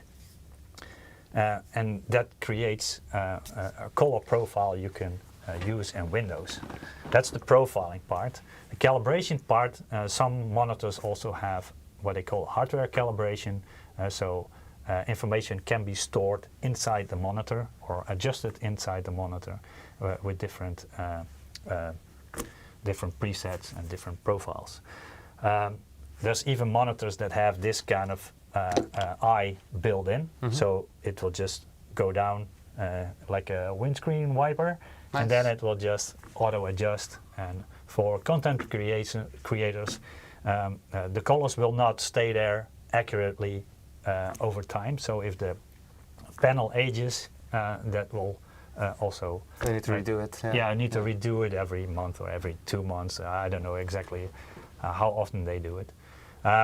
Most of our monitors are calibrated from the factory, at least the expensive ones. The cheaper ones, they aren't calibrated. but if you care about accuracy, then it's a must to have a calibrator on your own. Especially if people are also interested in photography or photo editing or video editing and want to be accurate of what you're going to send to your customers or to your friends and family, then yeah, you need to watch it on a calibrated panel. Yeah. Yeah. Nice. What about the blue light that LED panels issue? I think maybe it's the anti-blue light Oh. part. That's possible. I'm not sure what you mean, Pat. I think that the panels are getting better and better, so also the color ranges are getting better. So DCI-P3 used to be something that was hard to achieve, and nowadays there's more and more panels that can do it. Even the QD LCD panels, they can do both. So the Adobe RGB and the DCI-P3. The difference between those two is they extend on different sides. So the DCI-P3 shows a lot more red, or is capable of more saturated reds than sRGB. And the Adobe it can show much more saturated greens than sRGB, or even DCI-P3. So they are strong in different fields. Different fields, yeah. That's how you what you can need. explain it a little bit. In order to increase colors, you can have different ways. So what Samsung created was what they call quantum dots, that are nanoparticles that when you shine a certain specific blue light on it, they re-emit different colors. So a perfect red, a perfect green, and a perfect blue. You can tune that by getting the right size of the quantum dots, and so it works a little bit different than a filter, because a filter usually is just white light going in, and then on the other end only green comes out, for so example. it blocks certain light yeah. and it lets some light through. Yeah. Yeah, so also you have like sunglasses or glasses that filter out certain lights. Polarized, yeah. That's what most filters do in LCD as well. But with the QD OLED or QD LED, the QD filters in LCDs or in the QD OLED, those particles are re-emitting light apparently. So it's not a filter, but they are activated by an OLED behind it, or activated by an LCD with a blue backlight behind it. Doesn't need to be an OLED. So that's how the QD OLED is supposed to work. I have no clue how it works exactly, but the big advantage is that it can do a wider color gamut. So it can do both the Adobe RGB and the DCI-P3 colors. So maybe in the future they can even expand that further. I have no clue of that, if that's possible with this technology. But the Rec 2020, we haven't seen higher than 80% coverage of that yet. But maybe in the future we will get closer. I don't know. Lex is saying he has a problem with his monitor. Please, Lex, go to our Facebook and send him a DM, please, with your problem, and maybe also a picture, and they can have a look at it for you. If that doesn't help you, then I think I would recommend going back to the reseller that you bought it from and see if there's any issue. Or send the issue to account.msi.com. That's the support portal, and they might be able to tell you what you can try, and if it doesn't work, then probably you need to get a repair. Talking about colors, that's one thing, but the color range, you can have a big range, so really saturated reds and really saturated greens and blues, and but in between the darkest red and the brightest red, or the most saturated red, we have different steps, and sometimes we call it an 8-bit panel. We had 255 steps, and if you have a 10-bit panel, you can do 1000 steps for red and 1000 for blue and 1000 for green, and that creates a lot more shade. So if you have an 8-bit panel, you can do about 16.7 million colors or different shades. I shouldn't say colors, but shades. So different unique shades can be created with 8-bit panels with RGB information. If you have a 10-bit, you can do 1 billion. So that's a lot more. If you have 12-bit, you need to calculate. I have no clue. It's a lot. Well, it used to be in my text. 68 billion. 68 yeah, million. already. No, billion. Billion. So it increases a lot by just adding a few bits more per color. So more steps in between. 1 billion shades of grey. yeah, exactly. Yeah. Instead of 50. Yeah. Yeah, but it's not only grey because you have. Yeah. Anyway, you can calculate that too. Anyway, Sounds like the title for a new Yeah. movie. Yeah. The amount of shades is especially necessary if you go to our next topic, and that's HDR, because HDR is not only about color but also about contrast, especially the old SDR panels, and most monitors still are, they cannot display a lot of information in the brightest whites and in the darkest shades. So, and also the 8-bit was a bit limited to show that information. So they use more color information by using 10-bit or more, and also focusing more on the brightest and the darker part. So there's a translation going on as well. Also, the 10-bit colors means you have, if you have a gradient from say light blue to dark blue, then sometimes if you have a 6-bit panel, you can see like banding going from in steps. And if you have an 8-bit panel or a 10-bit panel, it's much more smooth because it has much more shades in between. And the more color information also means your GPU needs to produce more information. And if you planning on running HDR games, also means your frame rate will go down because more information needs to be processed, and more load on your GPU, and less performance. So keep that in mind. For displays, there's also, or monitors, there's also a VESA standard for display HDR, ranging from 400 to 1400 for LCDs, and display HDR true black 400 to 600 for OLEDs.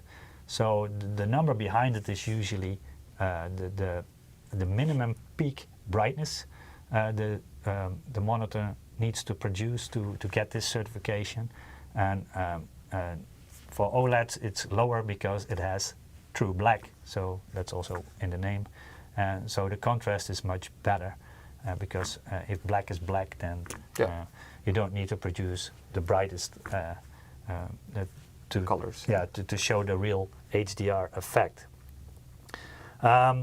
Also, the HDR 400 is more like it's HDR capable, but doesn't need to do really much with the information because 400 candela per square meter, or simpler, nits. 400 nits is quite achievable for most displays nowadays. Easy to achieve, so a lot of monitors qualify for this. Also, the color gamut only needs to reach up to at least close to sRGB, and with HDR 600 and up or 500 and up, it's assuming a wide color gamut, and mostly that's I believe it's like 90% or 95% DCI P3 colors or display P3 colors. Better than my eyeballing it for color correctness. Yeah. Fair that enough. will help.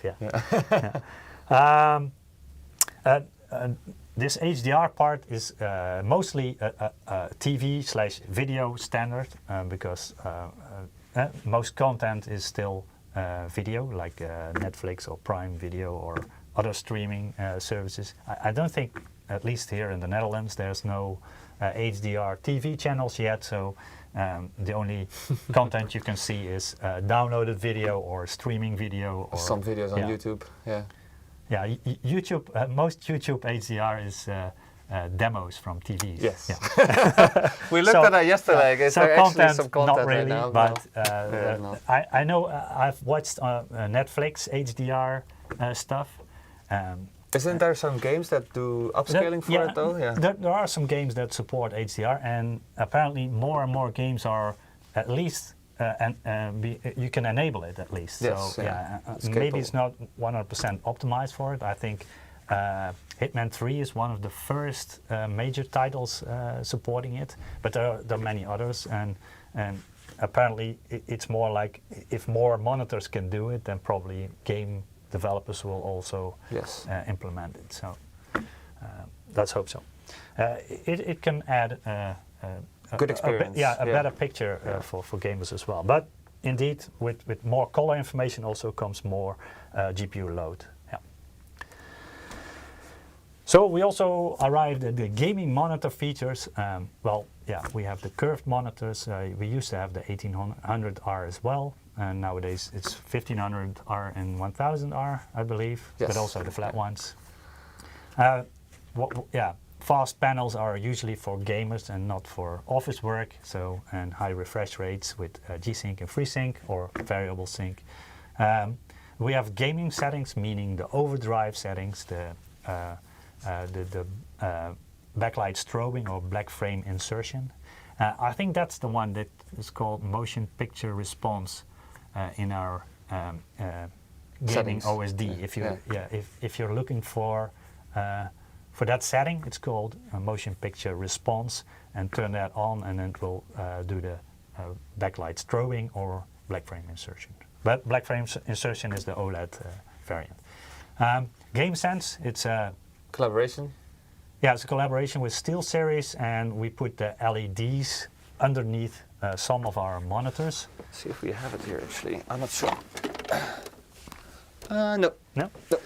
And GameSense also implemented... We have a slide though for it. We do? Yeah.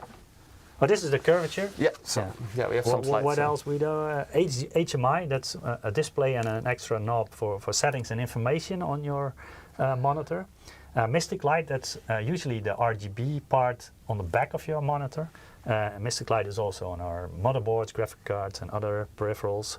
And a KVM switch built into your monitor makes it easy if you just want to connect careful. A desktop, and you occasionally want to connect your laptop as well, and you can switch between them using the same monitor, keyboard and mouse. So the K is for keyboard, the V for video, and the M for mouse. Yes. Curvature, of course, if you have multiple monitor setups, then 3 curved will fit nicer together than 3 flat ones. And the number behind it, so the 1800R is less of a curve than, for example, the 1000R. So the smaller the number, the more bend, the more curve it has. Yeah, more curve the monitor has. Gaming performance, then I think the GameSense will come later. Yeah, I think so, yeah. Anyway. Well, good thing about this gaming performance, if you want to match your monitor with your setup, which is what you want to do, and that's the one thing we haven't really touched on that much yet, is when you buy a monitor, what do you look for, right? Size. So it really, size is a good one. Yeah, size, for sure. resolution, refresh rate, rate. But it has to correspond with your graphics card, because if you buy a 4K monitor with a 1060 graphics card, you're not going to be very happy, because you can't even use the full feature for video, maybe. Yeah, but it's not a good match, Yeah. So if you want to look for something similar to what your graphics card can perform, or you want to be future-proof, that's also an option. If you know you're going to upgrade in the future, then that's also fine. But make sure you put the spec with the games you usually play and the performance for it. So I think Cyberpunk here is a good example of a game that takes some workload from your station. Yeah, especially the GPU load is really tasking. So if you want to go high frame rates in a demanding title like Cyberpunk, you need to have a beefy GPU. Yes. Yeah. And then, if you want to play that at 4K, Good luck. That's a challenge. Most games are less demanding than Cyberpunk, but there's always newer games coming out that are more demanding. Yeah. So really look at the games you're playing and look at your preferences basically and the system that you have. Also look at the type of game. So if you're using fast shooters, then you want high refresh rates. Yeah, high refresh rates, but not necessarily the 4K resolution, right? So no. Because you want the high FPS, high refresh rates. So I think most esports people actually use 1080p still, smaller monitors, so not 27-inch, but smaller. 24 probably. 24. And then high refresh rate above 144. 240, 360. Yeah. And then 1080p. So that's the way to go. And if you hit 400 frames per 400 FPS in Counter-Strike, that's not that hard anymore. No, that's not that hard anymore. Actually, usually it's I more remember like that a used to be the CPU goal. test than a GPU test these days. True. I use that also for benchmarking CPUs, motherboards, stuff like that. Yeah. Ryzen, was there any info about the 491C? Not really. It's on the roadmap. It's a prototype for now. We don't know if it's actually going to be released, but it's possible. It's very possible. We had an announcement for it on CES. It won an award. So if you want to watch that stream back, there's more information about the specific specs of that model over there. So that's all we can share for now, and all that we know about it, actually, to be quite frank. So it's still really early to say anything about that monitor. Yeah. All right. Yeah, Cyberpunk is not that fast of a game, so if you're into this game, usually around 60 FPS is plenty. If you want more, then anything over 80 is probably not necessary at all. So for different games, different frame rates are suitable enough. So if it's a slower paced game, then sometimes even 30 FPS can be enough. For simulation games or Star Citizen. Turn-based games. Or I play Star Citizen, guys, and it sometimes it only hits to like 30 FPS, and you're lucky when it does. You need a beefy system to hit 30 FPS in Star Citizen. So for Cyberpunk and really graphical demanding games, then a very strong or powerful GPU is needed, but there's also tricks to get the FPS up, and NVIDIA uses DLSS and AMD uses FSR, so you can still run with ray tracing enabled. So ray tracing is very demanding for GPU. This is more about the GPU, but it needs to work in tandem with the monitor. So if you want to achieve certain refresh rate or frame rate, then you need to set up the game properly and the settings. So for 4K, this is an example of a review in 4K, and they had the DLSS 3 turned on, and then it will generate a lot more frames than in native 4K. You can see on the left it only achieves 27 frames per second with a 4080 without 4K, DLSS without DLSS. But that's ray tracing on Psycho, so that means the highest settings. So. This is just to show you that settings can do a lot on the frame rate. For sure. For most people, most gamers, 1440p is still a very loved resolution, especially in combination with the 27-inch monitor, because you're sitting quite close to a monitor usually, and you want to still be able to capture the whole picture without moving your head all the time, so you're not watching a tennis game. With that kind of DPI, you don't need scaling in Windows as well, so that really works well. So the 1440p with the 27-inch.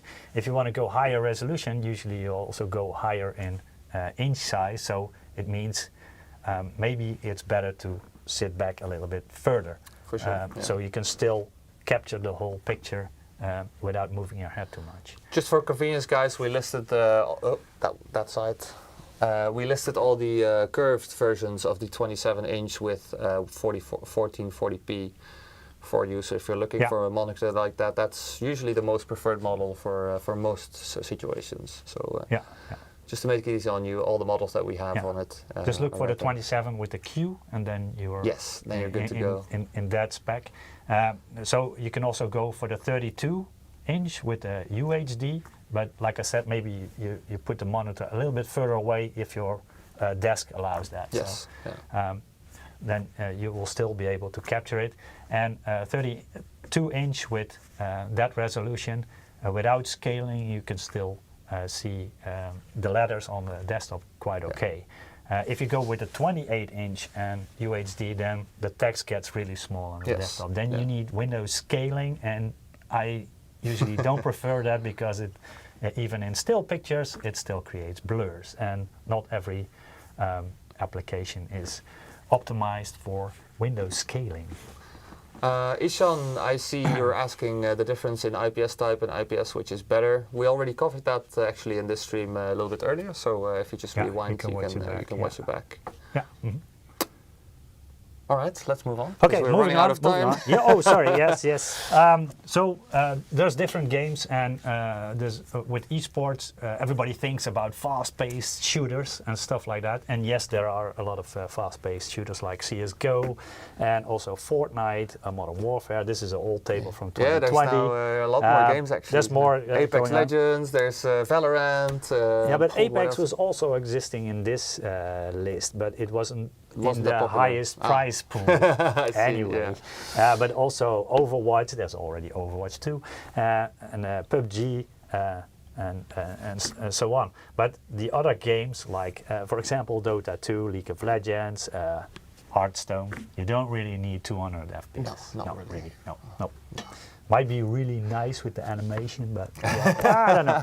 It's not really necessary. But yeah, we do have a special series for that. It's the Esports gaming series, guys. Any monitor that has this label on it will be, optimized for esports needs, basically. So high refresh rates, fast response times. That's what you want. Yeah. So we look for those. Yeah. For the people who are really into the competitive gaming, also check out reviews who measure the response times. Then you'll get the best responding displays. Fall Guys needs ray tracing and 240 FPS and DLSS 3, definitely. Yeah, and 4K, right? And 4K. Yeah. Okay, monitor settings.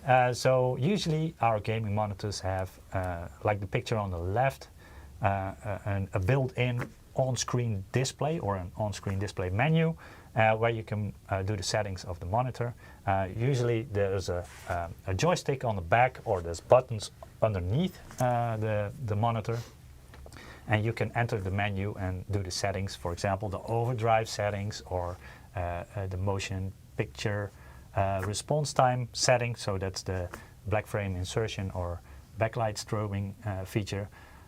But you can also set colors. For example, there's a lot of games that are basically not color managed, so assuming it's sRGB, but your monitor might be able to display P3 colors. So all the reds will show oversaturated.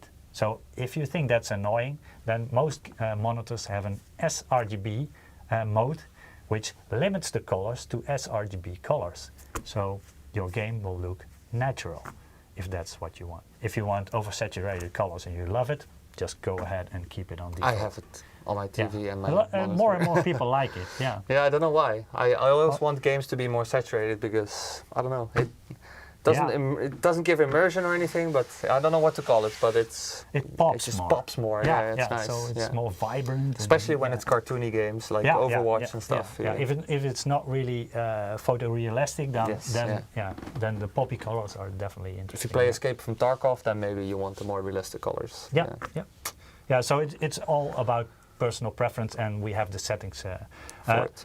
Most monitors, especially from MEG and up, also have software where you can just adjust the monitor settings with a mouse. So just download our gaming OS. You don't need the joystick or fiddle around. The new version is called gaming intelligence Yes. app. Yeah. Looks a little bit different, but Purple. basically the same. Yeah, purple, bluish. Yeah. Yeah. But the same settings as your monitor can do, and you can even let it switch with different programs. So, for example, if you start up Netflix, you can do a different color profile than if you're going to do gaming or other programs. You can set it up in the software. So it's really versatile, works well. GameSense, we already touched on that a little bit. This is what it looks like. This is what it looks like. So on the bottom of the screen in the housing, there's LEDs mounted, and here you can see them 2 bars in green, 1 in red, and 1 in yellow. And you can set it up in the software. For example, this one is with Counter-Strike, with CS:GO, and on the left it says how much health you have in green, and in red it says how much current round kills you have, and on the right it says how much ammo you have. So if you're shooting, your ammo will decrease and the bars will go smaller. So if your ammo is getting out, then you need to run, or at least reload. Yeah. Yeah. And if there's a flashbang, then you can make it turn white. Yeah. Stuff Also, like that, in-game events, you can you can also display it to alert you, or that the enemy is coming or whatever. Yeah. Also, Mystic Light, we have it on a lot of our products, on motherboards, on graphics cards, on peripherals. More FPS, right? Mystic Light. Yeah, exactly. Yeah. Put it on red so you have more FPS, Yes, right? yes. But you can also modify the LEDs on the back of your monitor with the software. It's part of the gaming OSD or the gaming intelligence program, depending on the model you have. And you can set up some colors. Normally, the one playing the game doesn't see it because it's on the back. But if you're in a LAN party, maybe you like to change it, and it's up to you. HDMI 2.0. Yeah, Wow. HDMI is an Yeah. interesting feature. I think we touched on this in, or I'm pretty sure I did. Yeah. On the Trident Yeah. X2. Yeah. So yeah, in short, guys, this is HDMI is made or developed from the idea that we need less buttons to do multiple tasks for multiple pieces of hardware, and you want it all in one screen. Well, now you can. I mean, it's compatible with most of the monitors that MSI is going to produce in the future, and you can see a list below of the compatible versions. But basically, what it does is you connect with your USB cable. I think that's USB-B. Yeah. You connect it to your PC. USB-C. That's the. I don't know if you have it here. I don't think we have a I thought cable. it was C. Or was the magnetic No, it wasn't one? C. No, it was the big thick one. The A1. Yes, A1. Oh, A. Yes, sorry. Okay. So Oh, yeah, yeah, right. Yeah. USB A, and then you connect it to your PC, and actually the Aegis and the new Trident have a screen on it, which can read out information from your monitor. You can change your settings, your brightness, anything from that little screen. You can also use it as a hardware monitor. So you can show your FPS and your the temperatures of your graphics card, CPU, stuff like that. It's actually pretty nifty feature to have. It's actually quite nice to have your FPS not in your screen, ruining your game immersion, but on a separate little screen on the side, which is quite nice. Mm-hmm. And you can start up any app that you want from the screen as well. So. Yeah, it just basically brings everything together in that one little screen, which is nice. And it's touch and go. It's really cool. I saw it also, the display and HDMI on the MEG 381. The MEG 381. With the little... Yeah. But it's not on this list. But Nope. Well, there's more versions, obviously. or maybe that's the that might be old HDMI information. one. That's also possible. Oh, Yeah, that's okay. possible. Yeah. Yeah. What more models coming soon? Hey, we reached the end. We reached the end. We did I think. Click again. Yep. Yeah. We did it. We did it. We reached the end. Oh, it's actually quite on time. It's quite good. And we aim for finishing around 6, right? Yeah. So, I don't know if there's any still questions, but we do have another giveaway. So if you still have any questions about gaming monitor technology, please let us know now that we have Ruudt here to answer them. And in the meanwhile, we have a cool giveaway. We're going to do the last one for it. Just do two. Two Okay, more. Let's do 2 more. Let's do All 2 right. more. I'm feeling Drawing. generous today. Okay. The first one is ROM. ROM. R-O-M. R-O-M. Yeah. Congratulations, ROM. And the second is Mad Honk. Matt Honk. Honk with the O. These Yeah, it's you guys it's a adore your nickname, nicknames. yeah. Well, congratulations, guys. Congrats. We'll be sending you your Steam giveaway code within the next week by email. So, GG.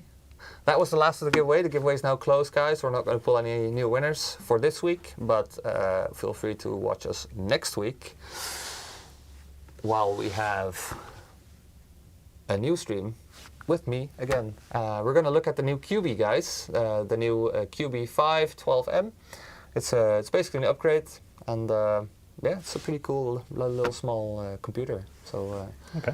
more information on that next week. So I hope to see you guys again next week. And yeah, I don't know if I don't see any questions anymore. Does it work with SimHub for sim racing? I don't know what the question was. It's gone. It's gone Yeah. now. But hey, guys, thank you so much for watching. There's a lot of you still watching, 154, so pretty good. I hope to see you next week, and stay safe, everyone. Bye-bye. Okay. Thank you. Bye-bye.